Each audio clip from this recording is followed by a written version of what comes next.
Good evening, ladies and gentlemen. It's intermission time.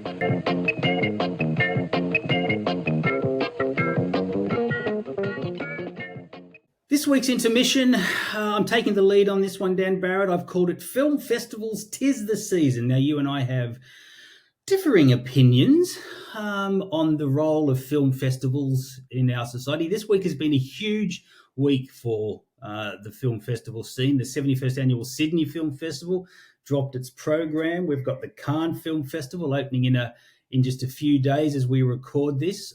Also this week, the St Kilda Film Festival, Australia's leading, some might argue that it's Trop Fest or Flicker Fest, short film festival announced its program down in Melbourne. Perth's Revelation unveiled its lineup, and that's an unusual festival in that it basically has like an underground programming policy, but has a capital city sort of credibility behind it. And Melbourne, MIF, the one of the most famous film festivals in the world, has released its first wave of film. So it's peak film festival season. This is very exciting for me as I get the opportunity to go through, in this case, I did it with Sydney. This week I did it with the Sydney Film Festival and look at some of the incredible films that have been brought from around the world for their Australian premieres.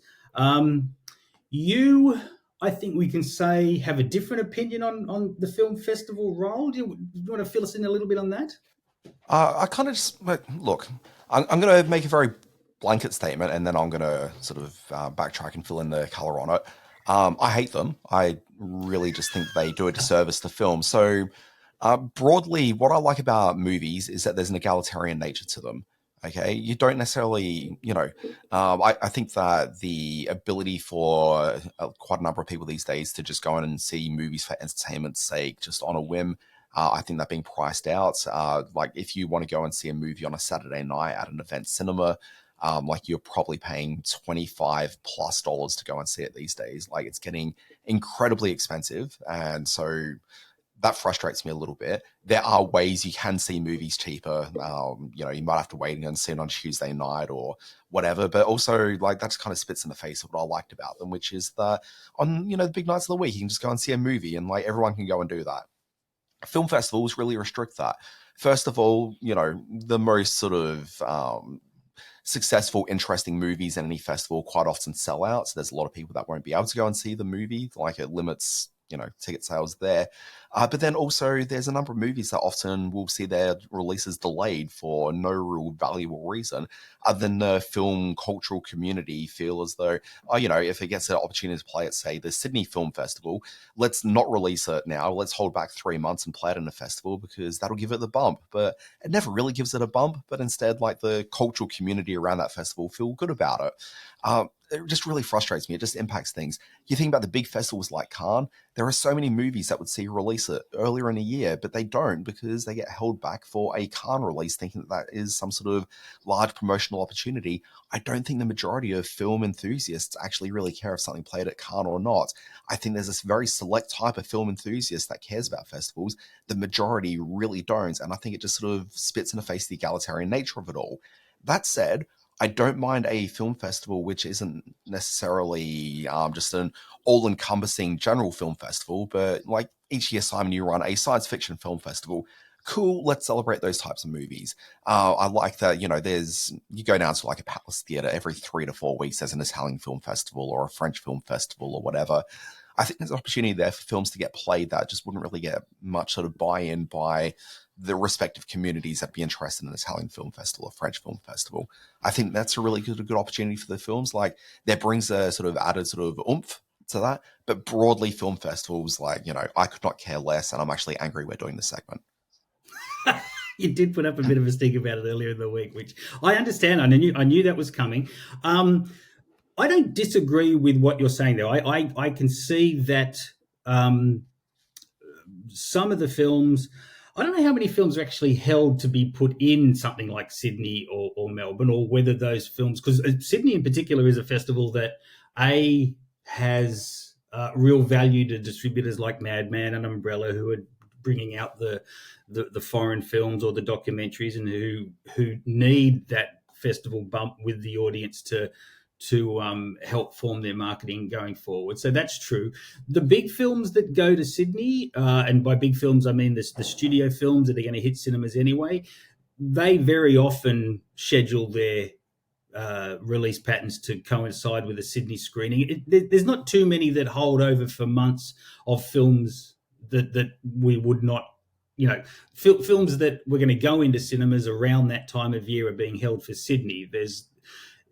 This time last year, we were only just starting to hear about Anatomy of a Fall, The Zone of Interest, films that were finding a lot of traction and a lot of momentum with festivals internationally, were being picked up for distribution here in Australia, but were needing that film festival bump. And there is a legitimate film festival bump with people who will go and see those movies. I don't think Anatomy of a Fall, that's actually true. Anatomy of a Fall or The Zone of Interest wouldn't have had the kind of exposure if it didn't have a whole lot of laurels from Cannes or Berlin or those sort of places next to it, because it had to win over that core audience to break out into their to be any kind of foreign film success at the box office. Excuse me. So having said all of that, there are other roles that film festivals play, whether it's to the community, like the St Kilda Festival, or like Flickerfest, or those sort of things. There is a community that's built around these festivals, whether it's of festival goers who get to see shorts or locally made films up on the screen that they otherwise wouldn't have seen. There are encouragements that come out of these festivals, prizes, cash prizes for young filmmakers and all those sort of things, which I think is the really good side of film festivals. The downside is, and there's a downside to something like Sydney and to something like Melbourne, in that they can be very much governed by funding needs, funding bodies. Sydney, notably in recent years, and maybe we can get Nashen Moodley, the festival director, on to address this, has very much been programming its films to suit relationships with Screen New South Wales or City of Sydney or New South Wales Tourism. Notably, a couple of years ago, Palm Beach, I think it was called, that terrible Brian Brown, Rachel Ward thing, was clearly an opening night film governed by forces, commercial forces and relationships. So that was a film that did a disservice to the festival and the prime spot that is opening night. But having said that, you've got the Midnight Oil documentary opening this festival, this coming Sydney Fair Festival, and that's a positive thing as well. So maybe that's a celebration. So we don't need to drill too deep down into this. Going forward, I think it's really important that smaller festivals like my festival, and I'm not beating my own drum here, like A Night of Horror, like Monster Fest, like the French and Japanese and Jewish and Melbourne International Animation Festival and the Children's International Film Festival that's just announced its program here in Sydney, that they do get the funding and that they do get the support from the audience that really matters, and continue to expose audiences to quality films from all around the world in these smaller niche settings.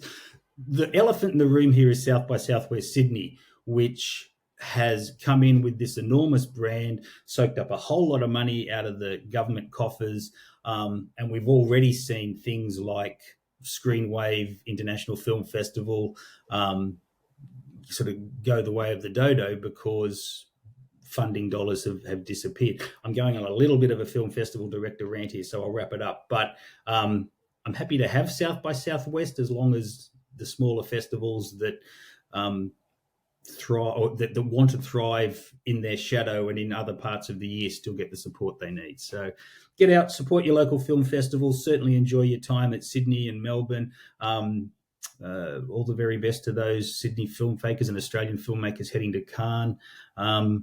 I think it's going to be an interesting year of film festival watching. Maybe I'll get some tickets for you, Dan Barrett. We can go and see a film festival movie together. Yeah, I think I'm washing my hair that night. I think you're losing your hair that night. All right, that's all good. That was the intermission. Great conversation.